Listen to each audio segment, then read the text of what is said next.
Hola, ¿qué tal? ¿Cómo están todos ustedes? Espero que bien, con la bendición de Dios, que todo esté bien en el hogar, en la familia, en el trabajo, en donde quiera que se encuentre. Bien, hoy vamos a dar inicio a un estudio bíblico en referencia a las alusiones, imágenes y símbolos que aparecen en la Biblia. Vamos a ver cómo estudiar la profecía bíblica. Y el tema para esta semana es las naciones, segunda parte. Y empezamos con el Salmo 46, versículo 10. Estén quietos y conozcan que yo soy Dios. Exaltado seré entre las naciones. Enaltecido seré en la tierra. Es lo que nos dice la palabra de Dios en referencia a toda su creación. A lo largo de los siglos han existido personajes, durante toda la humanidad, en todo su trayecto, sosteniendo que Dios deseaba que la humanidad cayera en pecado y muriera. Lo que finalmente lo llevaría en la persona de Jesús a la cruz. Después de todo, ¿qué mejor forma tenía Dios de demostrar la profundidad de su amor por la humanidad que muriendo en la cruz por ellos? En resumen, según este razonamiento, Dios necesitaba que la humanidad cayera. Esa es una postura horrible. Nunca fue la intención de Dios que Satanás o la humanidad cayera. Desde Génesis hasta el Apocalipsis, jamás fue la intención de Dios que esto sucediera. La rebelión de Satanás y luego de la humanidad fue una tragedia inmensa de graves consecuencias para todos nosotros.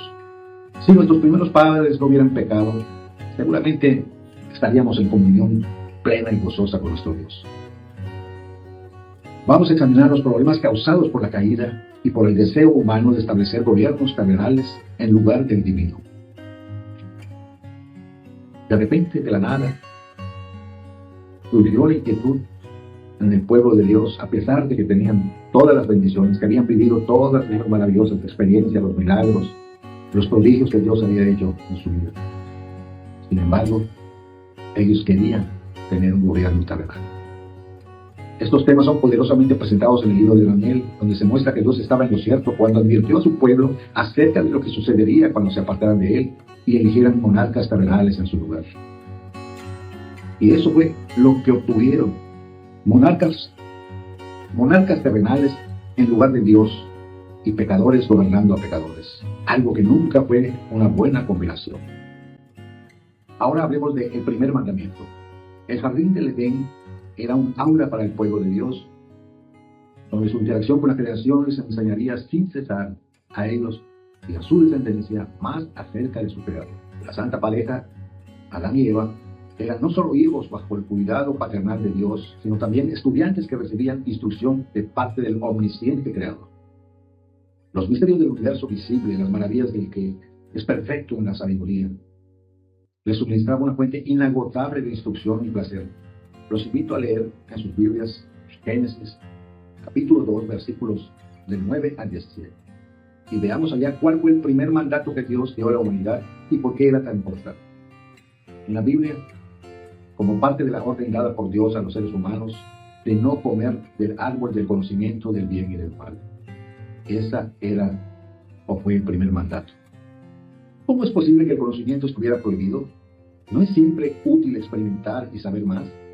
Según la palabra de Dios, este no pretendía educar a su pueblo cabalmente y evitarle el sufrimiento que algunos conocimientos le causarían a largo plazo.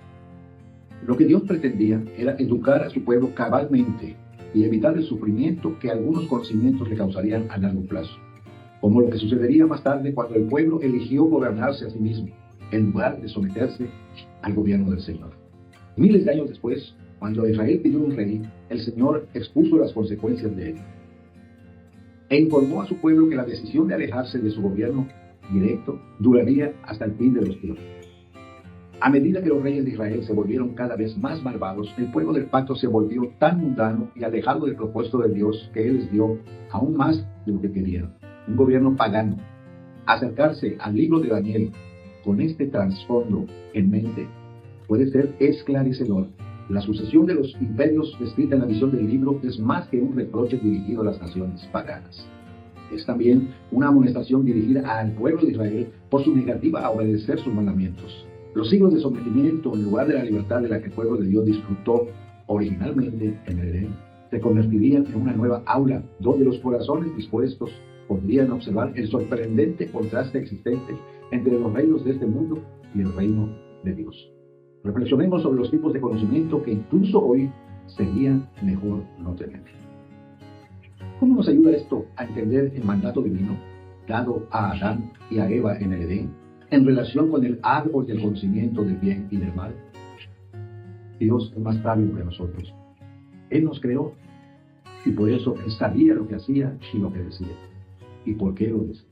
Ese primer mandato significaba mucho, mucho para Adán y Eva. Daniel 2. Dios presentó la descripción más convincente acerca de la relación entre su pueblo y los reinos de este mundo durante el cautiverio en Babilonia de los israelitas a través del profeta Daniel.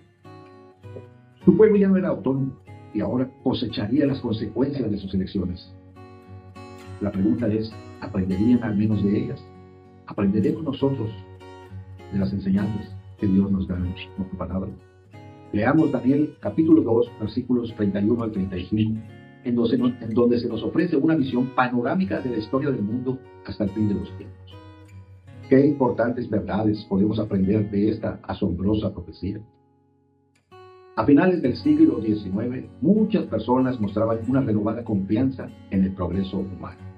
La Exposición Universal de París, por ejemplo, fue una notable exhibición del optimismo acerca del futuro.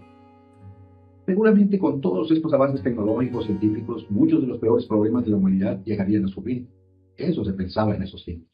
Pero a medida que la humanidad se adentraba en el siglo XX, entre muchos pensadores surgía el optimismo que los ideales de la Ilustración, como la perfectibilidad humana y el poder de la razón. Estos conceptos marcarían el comienzo de una nueva ley maravillosa para la humanidad. Sin embargo, la Primera Guerra Mundial acabó rápidamente con estos sueños, mientras que a finales del siglo XX habíamos perdido más de 200 millones de personas a causa de la guerra. Puede que hayamos avanzado tecnológicamente, pero no moralmente. Parafraseando al doctor Martin Luther King, tenemos misiles hábilmente teledirigidos, pero hombres sin ningún tipo de dirección. Una combinación sin duda aterradora. Muchos estudiosos de la profecía han notado que los metales de la imagen de Daniel siguen un patrón de devaluación progresiva que va de lo más valioso a lo de menos valor. El oro deja su lugar a la plata, luego está el bronce y esta deja su lugar al hierro, hasta terminar en una mezcla de hierro y arcilla, que lo encontramos en los pies y en los dedos, ¿verdad? Charles Darwin, Karl Marx y otros pensadores del siglo XX intentaron convencernos de que la humanidad progresa constantemente, que estamos evolucionando biológica y socialmente.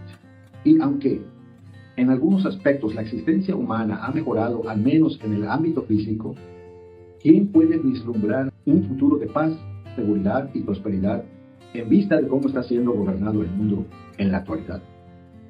Jesús advirtió: oirán guerras y rumores de guerras. Cuidado, no se alarmen.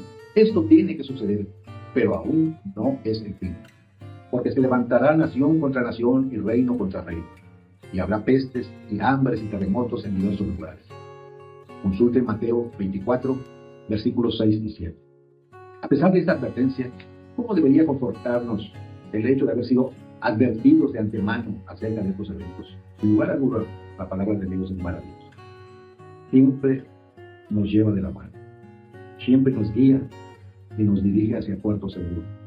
Pero nosotros, como pecadores, seres caídos, siempre tomamos un camino diferente. Nos desviamos de la palabra de Dios. Por eso debemos estar pagando las consecuencias. Daniel 7. El sueño de Daniel 2 fue presentado a un rey babilonio. La visión de Daniel 7, en cambio, fue mostrada a un profeta hebreo, miembro del pueblo que hizo pacto con él. A Daniel se le muestra el mismo tema que a Nabucodonosor, pero desde una perspectiva diferente. En lugar de una estatua de una serie de naciones que surgen del mar como resultado del viento que agita las aguas. Estas naciones estaban en un permanente estado de lucha que provoca un constante cambio de poder.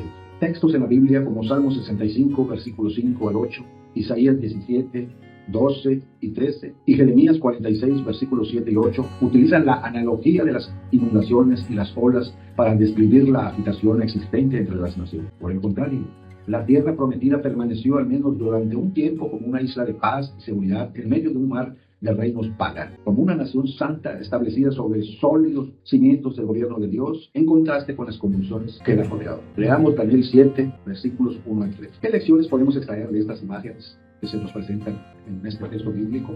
Como la de la primera bestia que emerge del mar. Daniel observa el caos de las luchas paganas desde la orilla, cuando de repente las bestias empiezan a aparecer en la tierra, en el territorio del pueblo de Dios. Los problemas de los gentiles se habían convertido en los problemas de su pueblo. Este había elegido vivir como los paganos, así que ahora viviría entre ellos y bajo su dominio. A partir de la dominación babilónica, el pueblo del pacto, el pueblo de Israel, nunca volvió a disfrutar de una autonomía completa o total.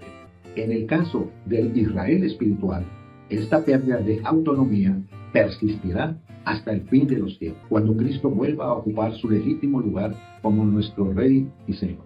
En la época del Nuevo Testamento y en los siglos siguientes, el pueblo de Dios continuó sufriendo bajo el dominio del Imperio Romano y luego por las persecuciones del gobierno pequeño, sucesor de la Roma pagana.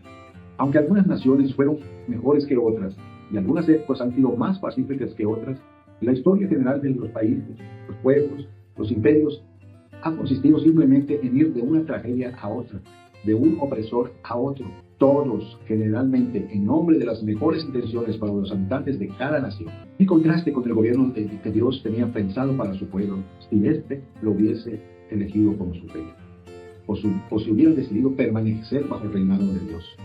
¿Cómo ayuda Romanos capítulo 3, versículos 10 al 19 a explicar gran parte de lo que ocurre en el mundo? Los invito a leer este pasaje bíblico. Como muestra el versículo 19, ¿por qué necesitamos tan desesperadamente el Evangelio en nuestra vida? Sin lugar a dudas, el Evangelio eterno es una gran misión que cada uno de nosotros debemos de cumplir. Volvamos pues a la ley de Dios, al gobierno de Dios en nuestras vidas, en nuestra vida espiritual, que ocupe Él el primer lugar en nuestros pensamientos, acciones y palabras. Entre la tierra y el mar. Simbolismo bíblico. Las imágenes de la tierra y el mar que aparecen en la Biblia, especialmente en las profecías, pueden ser muy instructivas. Consideremos el uso simbólico de la tierra y el mar cuando aparecen juntos en la profecía bíblica.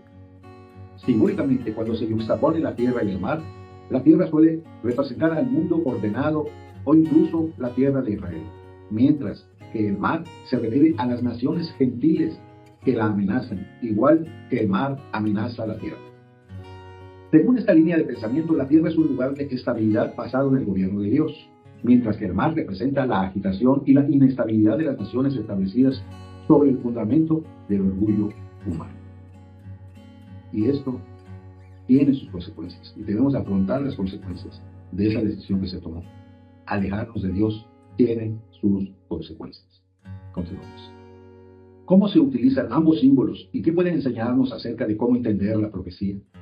Observa que el dragón utiliza el agua para perseguir a la mujer, la cual representa a la iglesia de Dios.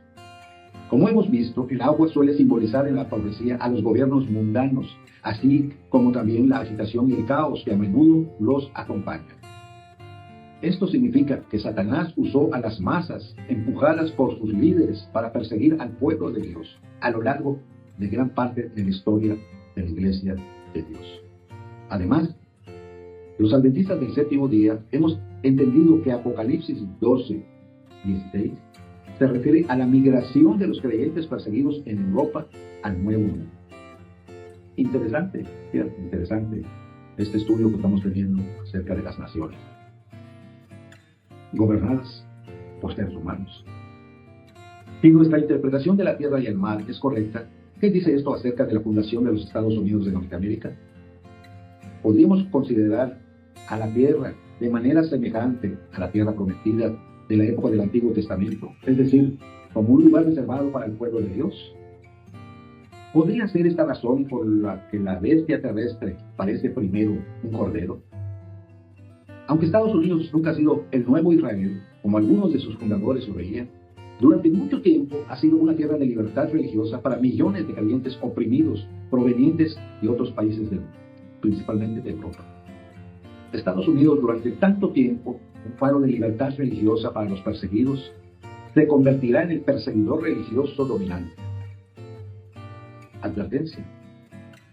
En la profecía de Daniel está escrito: este es otro ejemplo de lo que sucede cuando la humanidad elige gobernarse a sí misma, en lugar de ser gobernada por Dios. El nacimiento de la iglesia remanente. Profetizar de nuevo. La iglesia remanente nació en el Nuevo Mundo, precisamente donde hallaron refugio quienes buscaban libertad religiosa durante los siglos XVII y XVIII. Dado los antiguos obstáculos religiosos y políticos que existían en otras latitudes, es poco probable que este movimiento hubiera surgido con la misma rapidez o fuerza en otro lugar como lo hizo en la nueva tierra que se convirtió en los Estados Unidos. Los invito a leer Apocalipsis capítulo 10, versículos 1 al 11, donde se describe el nacimiento de este movimiento remanente. Busca en ese texto algunos de los elementos que hemos estudiado, como las naciones, la tierra y el mar, con la debida cautela para no introducir en el pasaje ideas que no se encuentran en él. ¿Qué mensajes encuentras allí? Deténganse y lean con atención Apocalipsis capítulo 10, versículos 1 al 11. El ángel clama a gran voz, como lo hacen los tres ángeles de Apocalipsis 14. Y el ángel clama a gran voz, como lo hacen los tres ángeles de Apocalipsis 14 y el ángel de Apocalipsis 18. Se trata de un momento crucial en la historia, cuando el mundo está en peligro.